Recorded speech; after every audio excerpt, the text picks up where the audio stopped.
You got to do when the Spirit says do. You've got to do when the Spirit says do.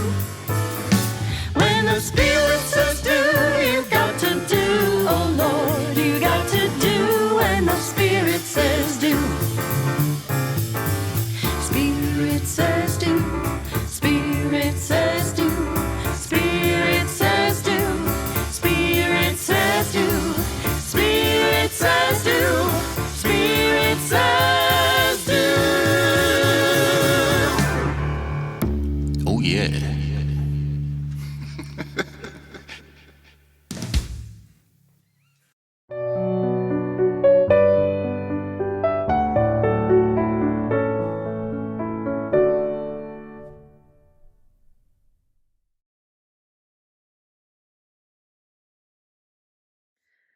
Ralph Waldo Emerson said, "Do not go where the path may lead. Go instead where there is no path and leave a trail." Indeed, we are forging a new way of being together. May we be inspired by the values and principles of Unitarian Universalism so that we may be courageous trailblazers. May we be willing to unite our spirits to do the difficult and worthy work of creating beloved community in new and exciting ways. We light our chalice this morning as a symbol of hope. May our minds burn brightly with glorious ideas. May our hearts warm us to the possibilities. And may our hands remain steadfastly ready to serve.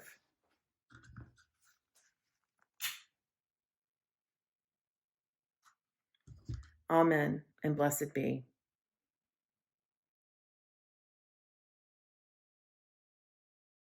Hey everybody, it's Reverend Sam. I am going to read you all a story this morning, and this story is for everybody, but I think the parents in the congregation are gonna especially understand why I chose this particular story for this particular Sunday, as we all begin another week in our houses with our families who we dearly love. This book, it's one of my favorite books. It is called 5 Minutes Peace by Jill Murphy. The children were having breakfast. This was not a pleasant sight. Mrs. Large took a tray from the cupboard. She set it with a teapot, a milk jug, her favorite cup and saucer, a plate of marmalade toast, and a leftover cake from yesterday. She stuffed the morning paper into her pocket and sneaked off toward the door. "Where are you going with that tray, Mom?" asked Laura. "To the bathroom," said Mrs. Large. "Why?" asked the other two children. "Because I want 5 minutes peace from all of you," said Mrs. Large. "That's why." "Can we come?" asked Lester as they trailed up the stairs behind her. "No," said Mrs. Large, "you can't." "What shall we do then?" asked Laura. "You can play," said Mrs. Large, "downstairs by yourselves, and keep an eye on the baby." "I'm not a baby," muttered the little one. Mrs. Large ran a deep, hot bath. She emptied half a bottle of bubble bath into the water, plunked on her shower cap, and got in.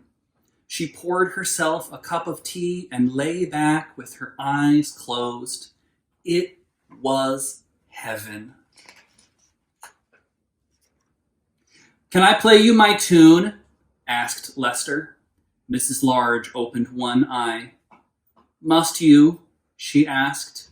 "I've been practicing," said Lester. "You told me to. Can I, please, just for 1 minute?" "Go on, then," sighed Mrs. Large. So Lester played. He played Twinkle, Twinkle, Little Star 3.5 times. In came Laura. "Can I read you a page from my reading book?" she asked. "No, Laura," said Mrs. Large. "Go on, all of you, off downstairs." "You let Lester play his tune," said Laura. "I heard. You like him better than me. It's not fair." "Oh, don't be silly, Laura," said Mrs. Large. "Go on, then. Just one page." So Laura read. She read 4.5 pages of Little Red Riding Hood. In came the little one with a trunk full of toys. "For you!" he beamed, flinging them all into the bathwater. "Thank you, dear," said Mrs. Large weakly. "Can I see the cartoons in the paper?" asked Laura. "Can I have the cake?" asked Lester.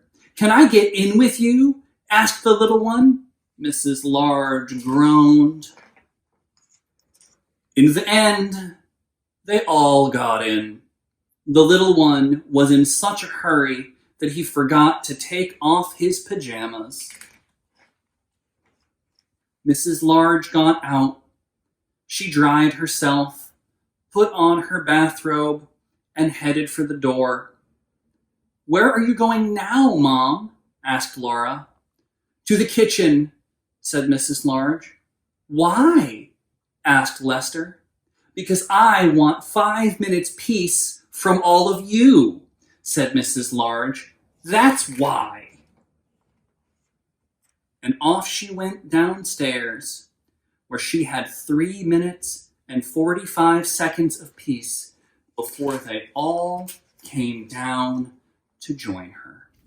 So I chose this book this morning because all of us are adapting to a new normal as we, spend more time at home with our families than we're used to.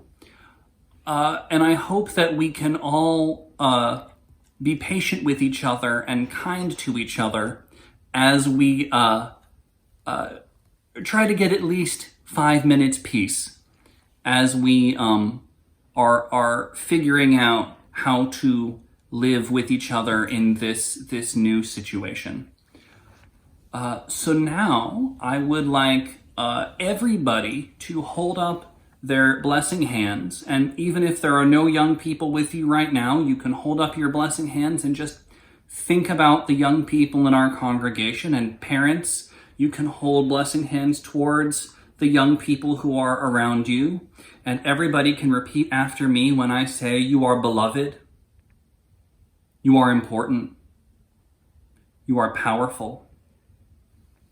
Amen.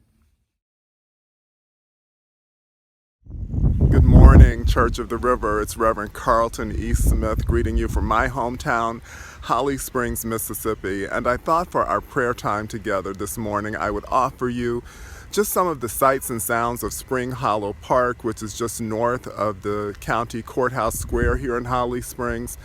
There are some natural sounds around, the sounds of birds singing, a bit of wind that's blowing.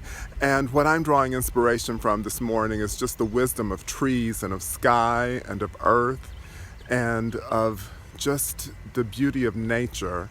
And I wanted to share that with you today silently. We might hear some cars passing by, that's okay. That reminds us that we are part of nature as well. But just take a few moments to just take all of this in with me. Thank you.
For all that is our life, we sing our thanks and praise, for all life is a gift, which we are called to use to build the common good and make our own days glad. May you know that you are truly blessed on this day and that you are indeed loved.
At this time, the gifts of our Unitarian Universalist community will now be received.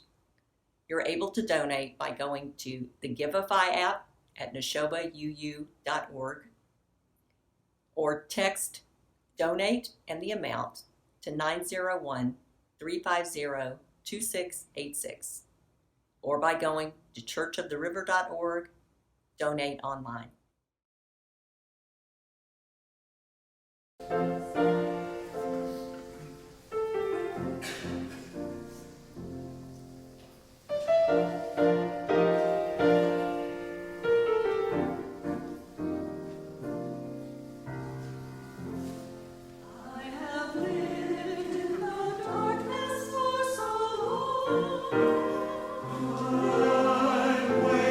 For the light.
Good morning.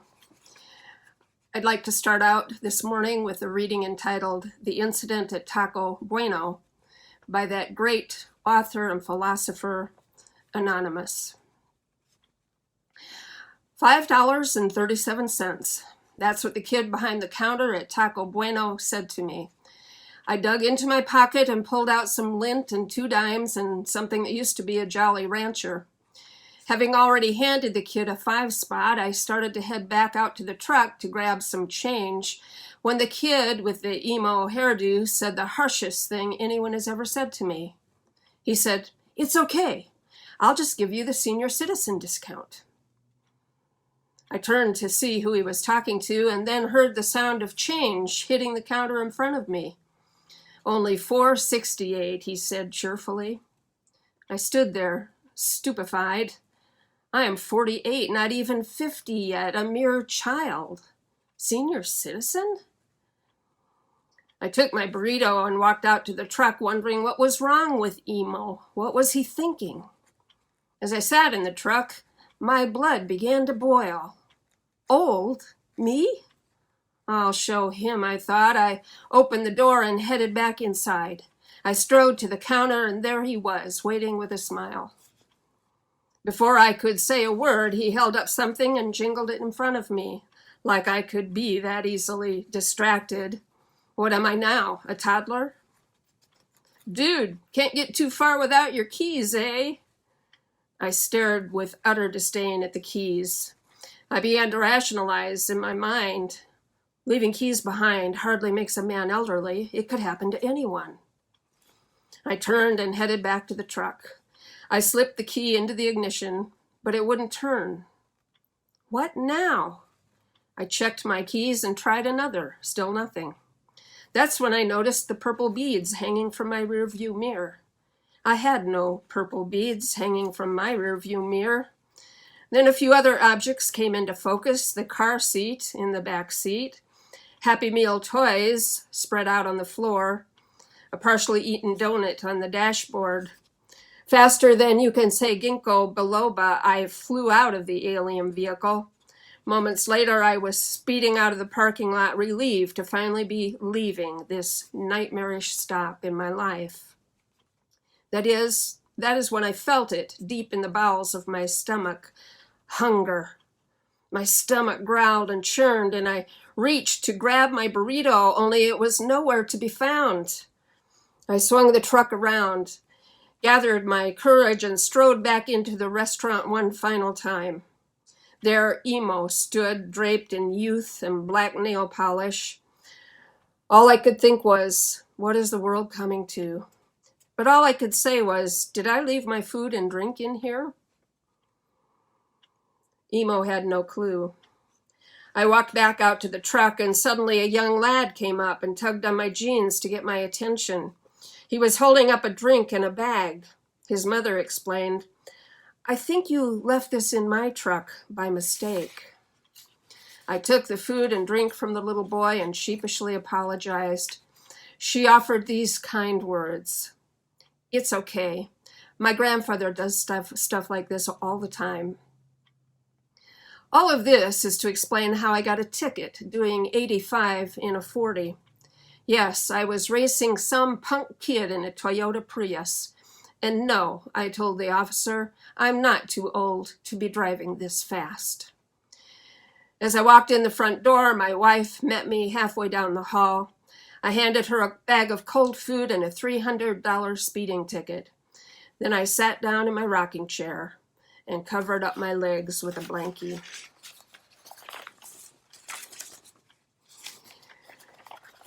In my shelves and shelves of books on world religions, UU history and polity, the Bible, social justice issues, death and dying, grief, relationships, poetry, philosophy, and on and on. I have a good-sized shelf devoted to books on humor, wit, jokes, comedy, satire, puns, and light bulb treatises. I could have started this homily with a scholarly and erudite piece on the significant place of humor in most of our faith traditions, or on the proven mental and physical health effects of humor and laughter, which is, as I say quite often, a spiritual practice. But in this difficult time of anxiety, uncertainty, and social isolation, I decided to lean toward laughter instead of scholarship. One of my favorite phrases is, "Did you hear the one about?" And when I hear that phrase, I settle in happy anticipation. So, did you hear the one about the man who entered a very strict monastery? On his first day there, the abbot says, "You'll be able to speak only 2 words every 5 years. Do you understand?" The novice nods and goes away. 5 years later, the abbot calls him into his office. "Brother," he says, "you've done well these last 5 years. What would you like to say?" And the monk says, "Food cold." "Oh, I'm sorry," says the abbot. "We'll fix that immediately." 5 years later, the monk returns to the abbot. "Welcome, brother," says the abbot. "What would you like to tell me after 10 years? And the monk says, "Bed hard." And the abbot says, "Oh, I'm so sorry. We'll take care of that right away." Then after another 5 years, the two meet. The abbot says, "Well, brother, you've been here 15 years. What 2 words would you like to say?" "I'm leaving," the monk says. And the abbot says, "Well, I'm not surprised. You've done nothing but complain since you got here." So before I continue, allow me to share with you a brief beef, a tiny tirade, a weeny whiny, an expeditious expostulation. Can you say thesaurus? My scant rant is this: I hate doing distance ministry. As much as I love technology, like technology, appreciate what technology can do or could do if only I could figure it out, I hate not being in the church, surrounded by all the people I love and am called to serve. There, I've said it. I hate all of you being out there and me being alone here in my office, my cell phone duct taped to my computer screen, which I couldn't get to record me, and me trying to manage my manuscript while looking reasonably intelligent as I try to record myself in this little 5 by 3 inch screen. Oh, and by the way, the screen does add 5 pounds and wrinkles. But seriously, humor does have a role in many religious traditions, and in those that it doesn't, it should. But that's another sermon. The Quran says that God causes your laughter and your tears. The Sufis believe that not laughing means our knowledge is limited and we don't understand the nature of reality. Sheikh Jamal Rahman, a Muslim scholar and author, said, "When laughter surges from the depths of one's being, we are able to glimpse, even for an instant, things as they really are." And theologian Reinhold Niebuhr said, "Humor is a prelude to faith, and laughter is the beginning of prayer." Oh, hey, do you know the one about how many existentialists, I knew I wouldn't be able to pronounce that word, how many existentialists it takes to screw in a light bulb? 2. 1 to screw it in, and 1 to observe how the light bulb itself symbolizes a single incandescent beacon of subjective reality in a netherworld of endless absurdity reaching out toward a maudlin cosmos of nothingness. I also could expound upon the health effects of laughter, which abound. Briefly, it relaxes the body and reduces stress. Let me repeat that one. It relaxes the body and reduces stress. It boosts the immune system. It triggers the release of endorphins, those chemicals in our bodies that promote a sense of well-being and can reduce pain. It burns calories. No, it burns calories. No, really, it burns calories. One website said laughing 10 to 15 minutes a day can burn about 40 calories. It sure beats running. I know I've had to run out to my car on numerous occasions.